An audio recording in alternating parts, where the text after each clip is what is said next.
Hi everyone, welcome back to Historically Speaking, an online YouTube history channel focused on the history of various institutions and professionals, how history intersects with education, culture, the world around us. I'm Karen Yang, your host, and today joining us, we have a really special guest. We have Fouzia Bencheikh. I probably mispronounced her name. Okay. Apologies. Um, and she is the Applied Learning Officer of Malala Fund.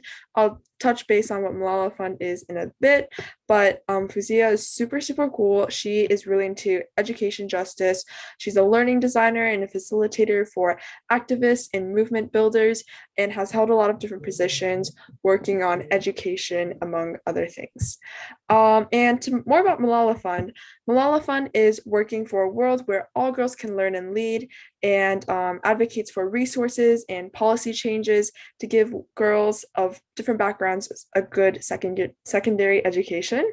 And they've invested in local leaders and amplify the voices of girls fighting for change from around the world. And I will have linked some resources, including their website and the girls kind of run blog in the YouTube description box. But Fouzia, is there anything else you'd like to introduce or say about yourself, I guess, before we start? No, No? you did a great job, and just thank you for asking me to, just join and have this discussion with you today. Was going through your work and just like just a big fan, and just thank you for what you do. And yeah, just very honored to talk with you today. It's definitely the highlight of my week. Oh my So gosh, that's so sweet. Thank you so much. yeah. Um, then I guess we'll just like dive right in. I'm super excited to like take a look at the behind the scenes of what Malala Fund does. I guess the first question is, how has the Malala Fund worked to promote education historically, or what has been going on kind of in the past, I guess? Yeah. So Malala Fund's work starts with Malala herself, Hmm. all the way back from the beginning when she was blogging anonymously for the BBC about her experience being a girl trying to get an education in the Taliban controlled area of the Swat Valley in Hmm. Pakistan, to Malala's work now as the organization's board chair and just being actively involved in the organization's work.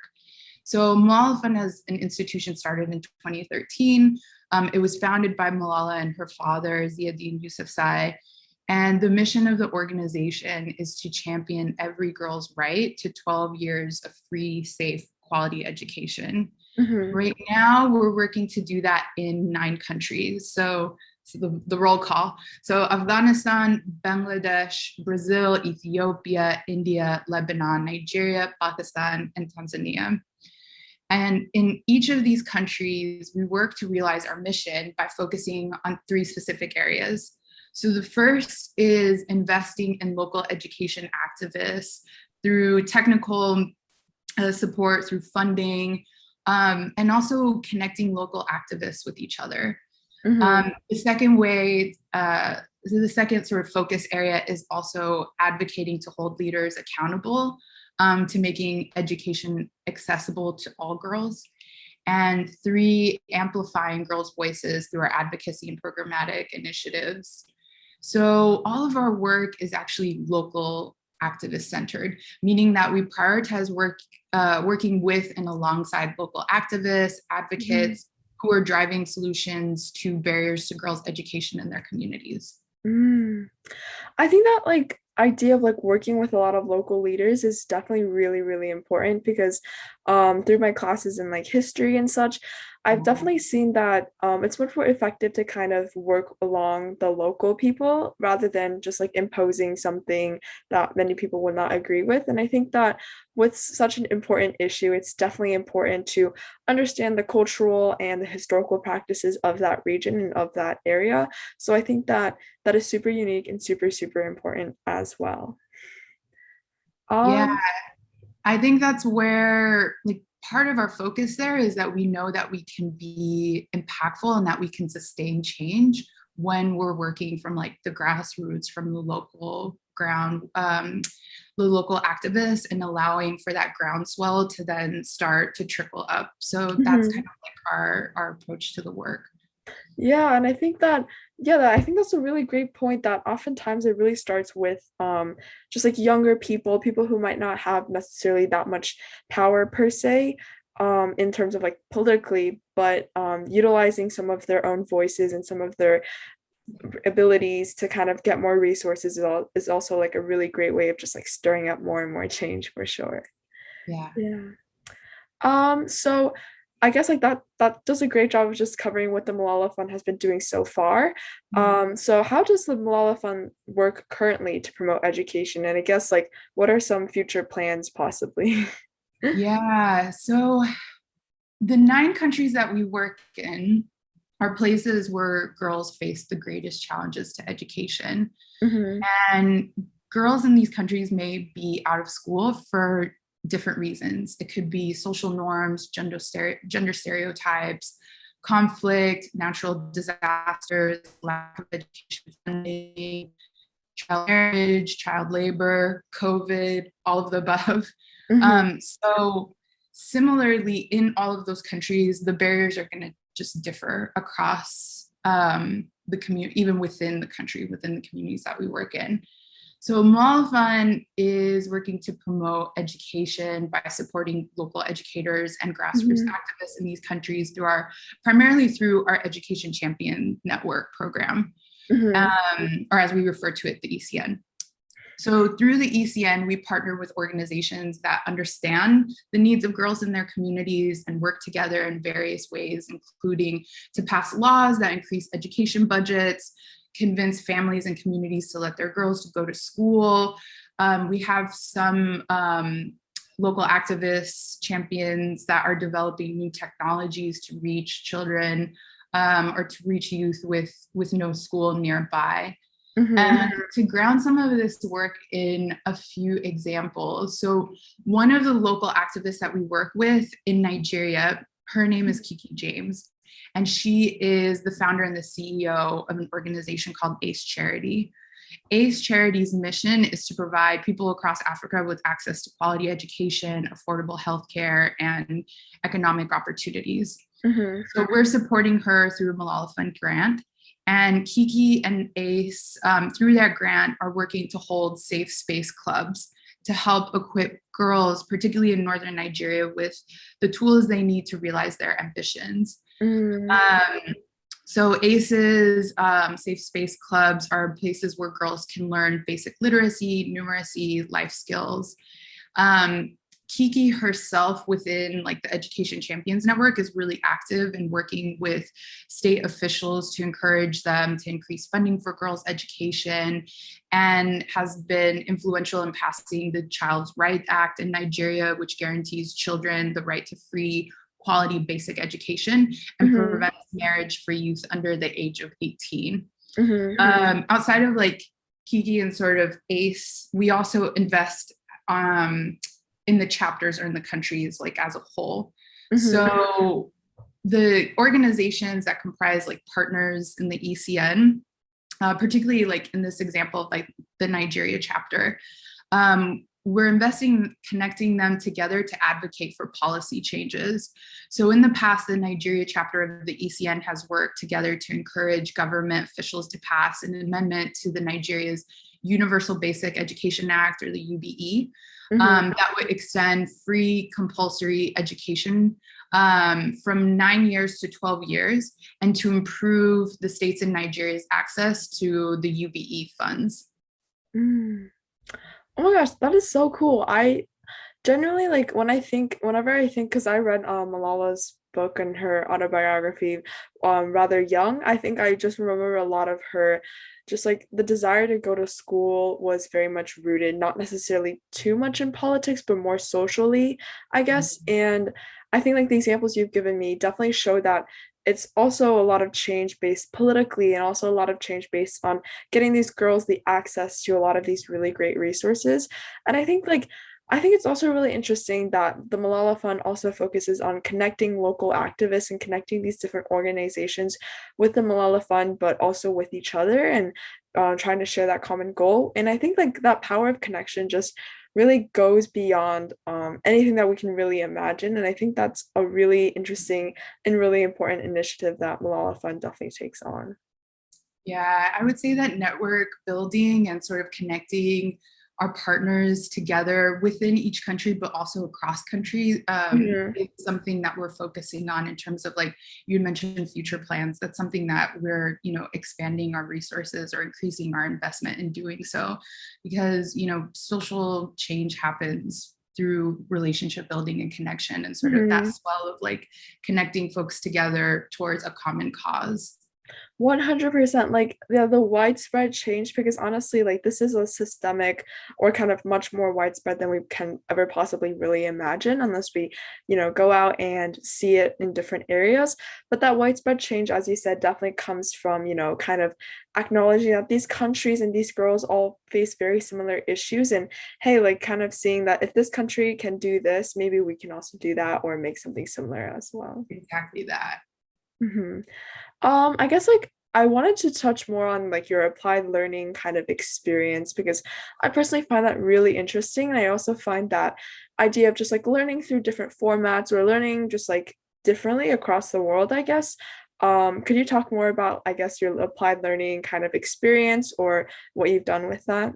Yeah, so applied learning is the learning and development initiative within Malala Fund, specifically for activists within the network, and through some of our other Malala Fund initiatives. So specifically, my work is to support advancing the knowledge and the skills of our local activists so that they can refine and accelerate the work that they're doing in their communities, whether it be through like a grant that we've given them or their advocacy initiatives.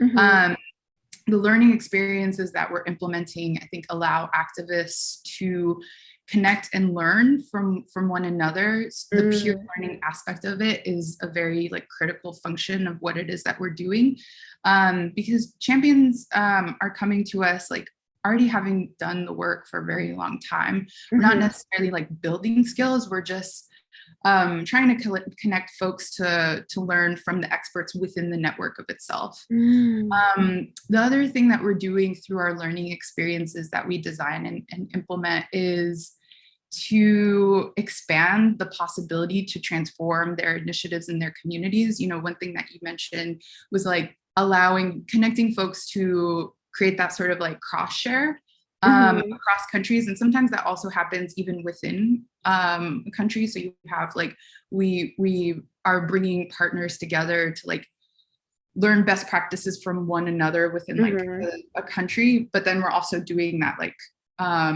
in the 9 countries that we're doing work in. So like we're connecting, Mm-hmm. making space for that cross-cultural learning. Mm-hmm. Um, Also, what we're doing is we're creating learning experiences that are very like technical based, but during the pandemic, we expanded into a new area of creating learning experiences, which is in individual wellness and collective care. So what we found through like conversations with members of the network is that doing this work can sometimes be very isolating. Sometimes doing this work, especially in many of these countries where civil society space is shrinking, can actually sometimes even be dangerous as well. And Mm-hmm. so we're supporting and we're expanding our activists' ability to support their own well-being and to extend some of what they've learned around well-being and collective care to the communities that they're doing work alongside and for. So Mm-hmm. some of the examples I can give you around things that we've done is actually this week, my colleagues in the advocacy team launched the part 1 of a 3-part series on election advocacy. So Mm-hmm. supporting champions on how to make girls' education an election priority. And Mm-hmm. it's such a great job. Like it was the breadth of information they covered, and they, we worked to support to make it really engaging and interactive. And so it turned out really well. Mm-hmm. And we also earlier this year worked specifically with the Nigeria chapter to support some things that we were hearing from the chapter around like organizations learning to advance like their own knowledge and skills in fundraising so that they can Mm-hmm. like expand the work that they're doing. We're getting ready to launch the Gender Transformative Program Design Series, which is going to be a series in which we're going to be working with a partner to help champions to create initiatives that provide like transformative outcomes for girls and young women. And then we've also done some work in wellness and collective care, where we support partners, bringing them together around building their knowledge and skills around how to like manage their own well-being, connecting them with one another to create like that solidarity that's needed in order to sustain the work and make sure that like people are not burning out really easily, which is something that can be common. So that gives you like, yeah, that's just a flavor of what we're doing through applied learning and how we're supporting the champions work.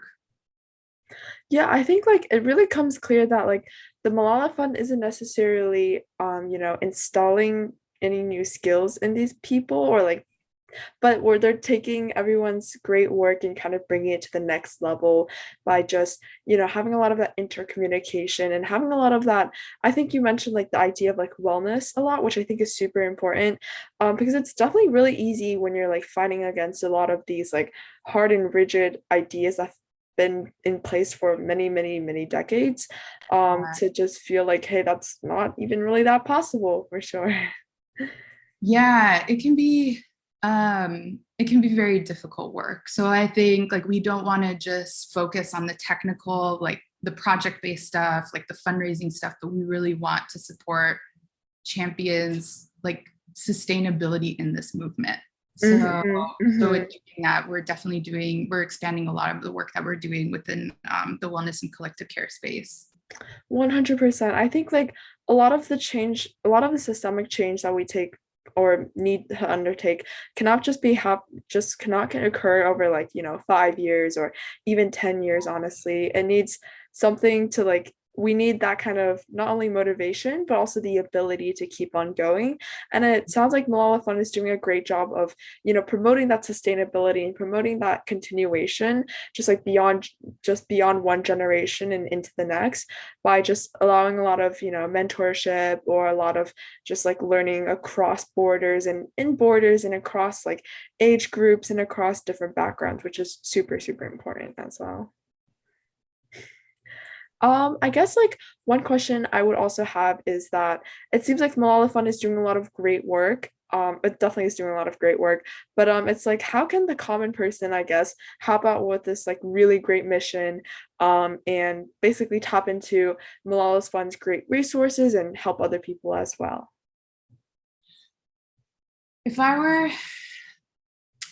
I would say that there's like two major ways that folks can tap into the work, that they can help advocate for expansion access to girls' education. So I think the first is just talking about it more, socializing it, socializing like the narrative around access to girls' education, specifically with friends and family. So generally speaking, more people than not can agree that educating a young woman is really crucial to her success, her family's success, the community's success. But not many people understand why it's so important. And like part of what we're finding through research is that investing in girls' education is investing in a country and community's economic growth, improving public health. It helps countries create lasting instability and peace. And actually, with recent research in the climate justice field, we're learning that educating young women, girls, can help mitigate some of the impacts in climate change. So I think being able to speak to that and with family and friends, like with our immediate community, is really important. So if people can understand the challenges that girls face, and why it's important to transform the barriers into opportunities, then again, it's like we're creating that collective groundswell that we can then begin working towards a common goal, which we hope is a brighter and a just future. The other thing related to Malala Fund's work that folks can plug into is assembly. So even like in the bigger picture outside of assembly, like I guess let me back up and say that it's really important to listen to girls' stories and voices. Like one of the things that we do is at Malala Fund is emphasize including girls, sort of like that principle of nothing for them without them, centering girls in our work, and at times stepping back and letting girls lead the conversation about their own education, about their own issues.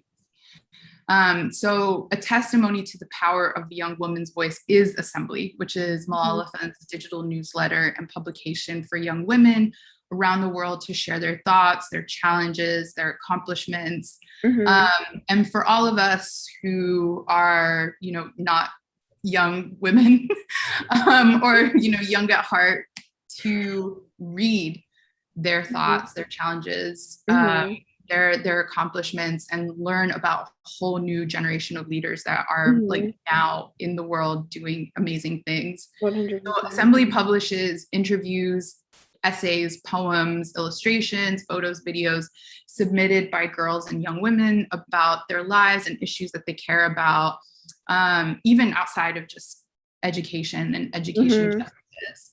So I think there's going to be a link at the bottom of this video where folks can plug into Assembly.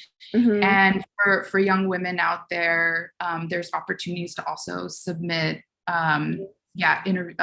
essays, poems, illustrations, photos, videos. So you can go to the Assembly website and do that. But I really encourage folks to take a look at Assembly. It's a fan favorite. My colleagues have done like such a great job with just like developing it out. And there are, you know, there's such incredible work and stories from young women around the world, not just the countries that we're working in. So definitely huge like kudos to Assembly, and definitely like plugging in folks to like really sort of delve deep into the stories that are on Assembly, because I think folks would be really surprised. There's some really amazing things that folks are doing out there. 100%. I think like Assembly is honestly like a peek into a girl's, or like different girls in their worlds, and I think that is super super cool. And as you said, it's not only about education, it's about like, I think I recently read an article about like an Egyptian girl playing soccer. I was just like stunned by her story. One of my first Assembly pieces was someone talking about BTS, which I'm also a huge fan of, and I think it's just like, it just goes to show the depth and the complexity of each and every girl, and how we need to highlight everyone's story beyond just talking about, I guess, just like what seems to be on the surface, but also acknowledging like, hey, this is some valid experience or something that someone has gone through. And just like reading those stories, sharing those stories, and highlighting those stories is just beyond important. Exactly that. Yeah. And that's like a lot of what you're doing with Historically Speaking, like in a way, right? Like it's very much sort of your initiative, and you're sort of leading it, and you're, you know, like, so it's a lot of, in a way, it's like what we want to do at Malala Fund, which is just like centering young women and allowing their voices to drive like the agenda forward. 100%, because I really think the idea of like, without like, for them, you need to include them as well, beyond important. And I think that that's I guess that's also a really good connection to what I'm trying to do here, I guess, with, you know, just like understanding, hey, like what's going through all of these different institutions, and how can we as just common viewers and people of the world help those messages as well. Exactly that. Yeah. Is there anything else you'd like to add, or any like last thoughts you have before we wrap things up, I guess? Just final moment of like fangirl for you. Just like, just like was following some of your work that you're doing, and like the teaching work that you're doing around math and literacy, and just